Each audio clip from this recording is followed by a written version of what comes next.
శ్రీ సీతారామచంద్రమూర్తికి జై. అందరికీ నమస్కారం అండి. ఈరోజు వీడియోలో మనకి 2025వ సంవత్సరంలో ఏప్రిల్ 6వ తేదీ ఆదివారం రోజున శ్రీరామనవమి పండుగ అయితే రానుందండి.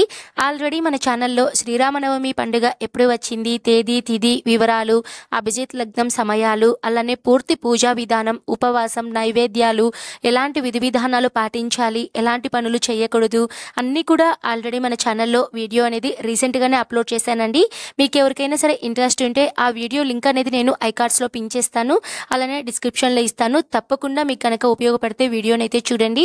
ఈ రోజు వీడియోలో వచ్చేసి మనకి శ్రీరామనవమి పండుగ రోజున మనం పూజ చేస్తాం కదా అండి. పూజకి ఒక గంట ముందు కానీ లేదా ఒక 2 గంటల ముందు కానీ కొన్ని ఏర్పాట్లను కనుక మీరు చేసుకున్నట్లయితే పూజ టైం కల్లా మీరు ఎటువంటి హడావిడి పడకుండా ప్రశాంతంగా పూజ అనేది చేసుకుంటారండి.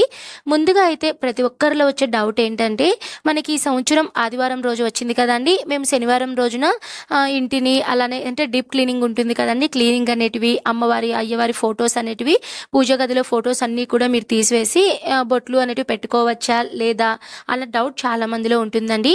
మనకి ఆదివారం వచ్చింది కాబట్టి శనివారం రోజున మీరు క్లీనింగ్ అంతా కూడా కంప్లీట్ చేసుకోవచ్చండి.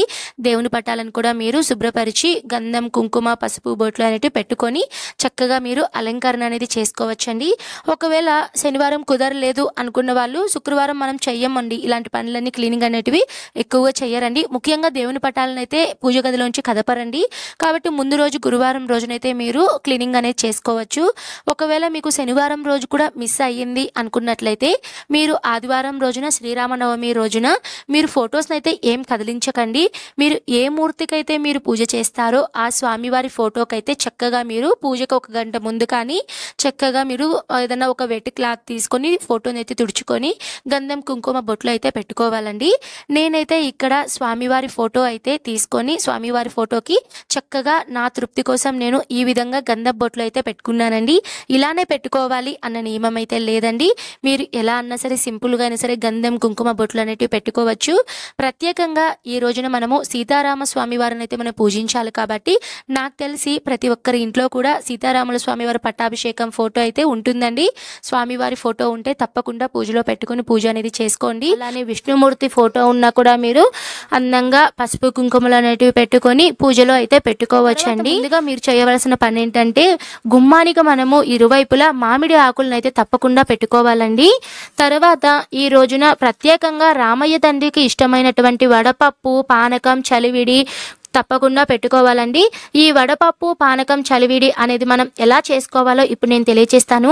వడపప్పు అనేది ప్రతి ఒక్కరికి తెలుసు కదా అండి, ఇదైతే నేను పెద్దగా ఎవరికి చెప్పాల్సిన అవసరం లేదు. ఒకవేళ తెలిసిన వాళ్ళు కూడా ఉంటే చూడండి, లేదు అంటే మీరు కొద్దిగా ఫార్వర్డ్ చేసేసి తర్వాత మీరు నెక్స్ట్ ప్రాసెస్ అయితే చూసేసేయండి.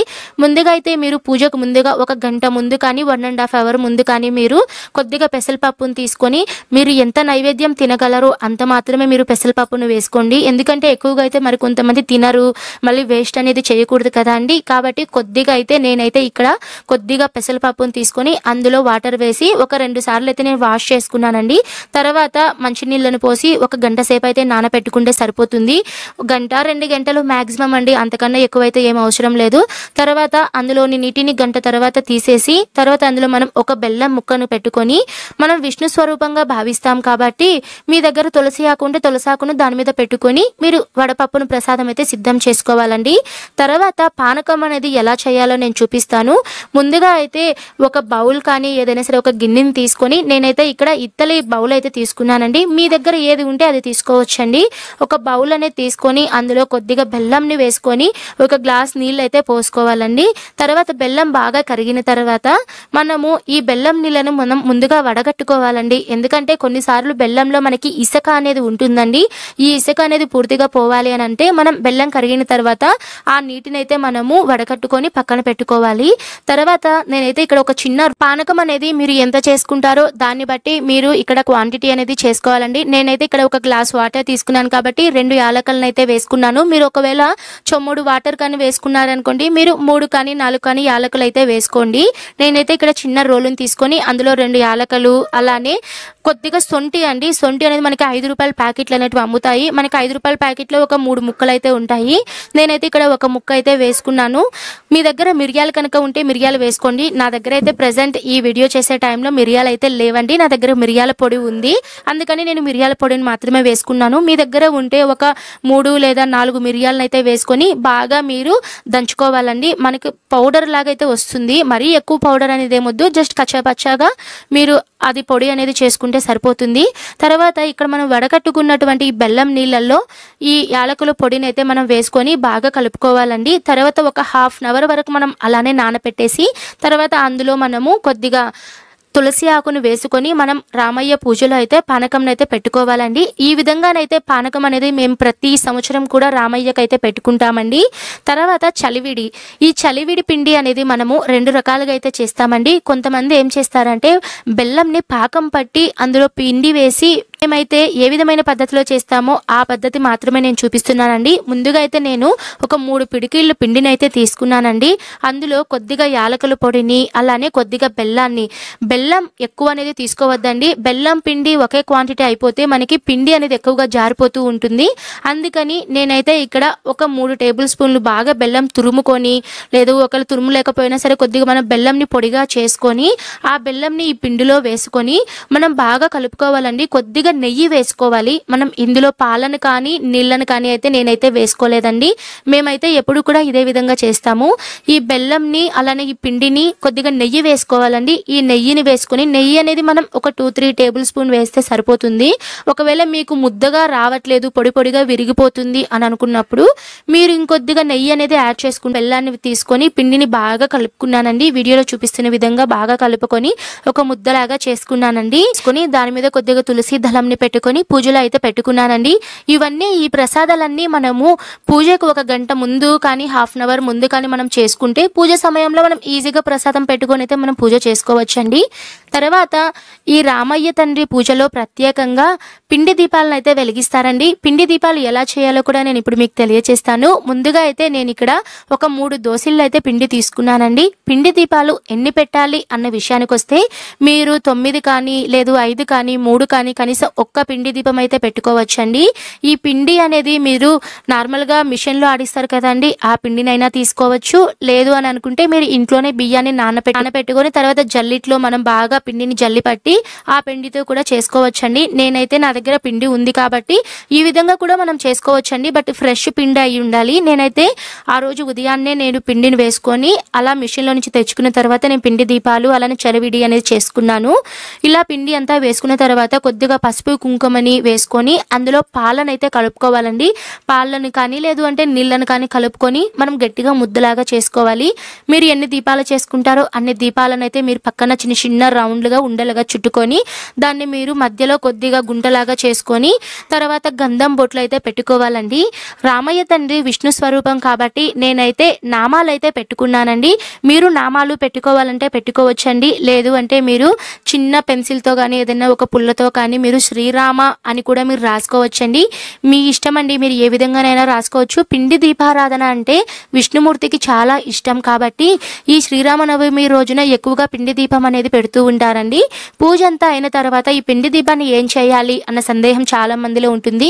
పూజ అంతా అయిన తర్వాత ఈ పిండి దీపాలను మీరు ఏదైనా సరే ఆవుకి కానీ ఏదైనా సరే మూగజీవులకు మనము పెట్టేస్తే కూడా చాలా మంచిదండి. అంతేకాని మీరు వేస్ట్ చేసి నేల మీద ఎక్కడంటే అక్కడ పడేసి అలాంటివి అయితే చెయ్యొద్దండి. తర్వాత నేనైతే ఇక్కడ స్వామివారికి ఎంతో ఇష్టమైనటువంటి తమలపాకుల మీద శ్రీరామ అనైతే నేను రాసుకున్నానండి. ఈ తమలపాకుల మీద శ్రీరామ అనేది మనం గంధంతో రాసుకోవచ్చు, అలానే సింధూరంతో రాసుకోవచ్చు అండి.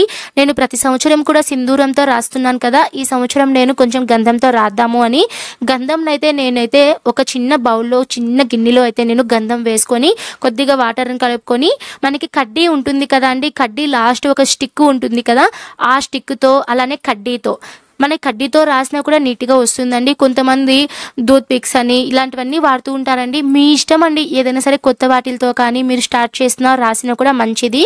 నేనైతే ఇక్కడ కడ్డీ సహాయంతో అయితే నేను శ్రీరామ అని రాసుకున్నానండి.